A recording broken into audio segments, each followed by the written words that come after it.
Dating violence is a term which describes a situation where one person is violent towards their partner in a relationship. This abusive behavior can take many forms and can happen to anyone at any age. This video will focus on dating violence that occurs during the teenage years.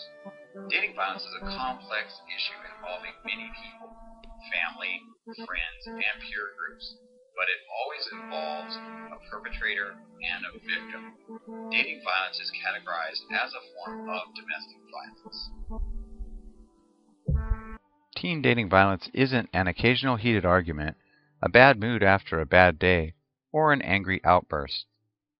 The term dating violence describes a pattern of violent behavior that someone uses against their partner repeatedly in order to gain power and control over that person.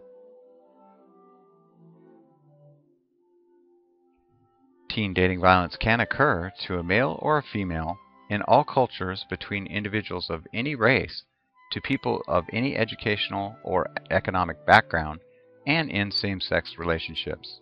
In short, teen dating violence can happen to your friends, your brothers and sisters, and to you. Teen dating violence can happen to anyone. In some relationships, partners play both roles, each taking their turn at being the victim to violent behavior from their partner again and again.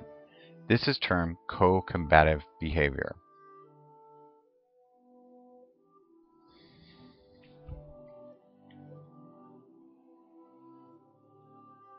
Teen dating violence can include any or all of the following physical actions: pinching, shoving, poking, hitting, slapping, grabbing, kicking, throwing, or shaking. Basically, if the perpetrator's body touches the victim's body in a way that causes harm to the victim, it is physical violence. Sexual dating violence can have both physical and emotional components. Physical examples include rape, groping and fondling, to even putting one's arm around the other if they do not desire it.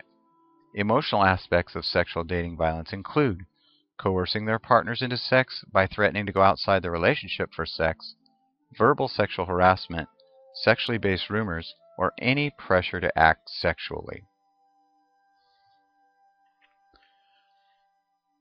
Emotional abuse within a relationship falls into the category of dating violence. Actions need not be physical to be considered violent. Emotional dating violence includes yelling and shouting, teasing, intimidation, and using demeaning language to humiliate the other person. Hostile acts of all types inflict emotional abuse. Emotional abuse also includes excessive jealousy and possessiveness. The withholding of love and affection is a behavior that can be used to emotionally abuse a partner. According to the Center for Disease Prevention and Control, approximately 25% or 1 in 4 teens will experience some form of dating violence. This means that this is a very common problem for teens. It is likely that somebody you know and care about will be a victim of teenage dating violence. It could even be you. Short-term impacts can include personal stress, loss of respect from peers, alienations from friends and family, and loneliness.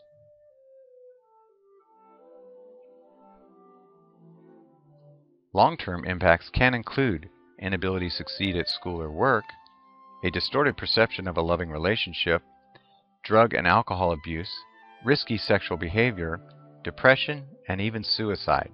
The effects of dating violence can be far-reaching and create problems which develop later in life and last a lifetime.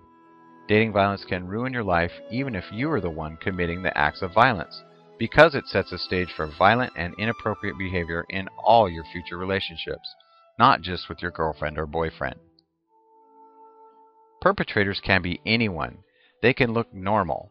Their actions are what sets them apart from people who behave in healthy ways towards their partners. Red flags that help identify a perpetrator of dating violence are when someone verbally threatens to physically harm others, insults or ignores their dating partner in public, damages or destroys their dating partner's personal belongings, or constantly calls or texts to check up on a dating partner. Girls can be perpetrators of dating violence as well. However, boys inflict the more serious physical harm. According to a 2001 report provided by the National Coalition Against Domestic Violence, girls are at greater risk for far more severe physical injury. A healthy relationship is free from physical, emotional, and sexual violence. Qualities like respect, good communication, and honesty are important parts of a healthy relationship. As young adults, you should learn to have self-respect, and respect for others will naturally follow. Good relationships have respect at their foundation. When you give respect, you probably will receive it back. If you respect your dating partner and you respect yourself, then it is quite likely you will have a high-quality relationship.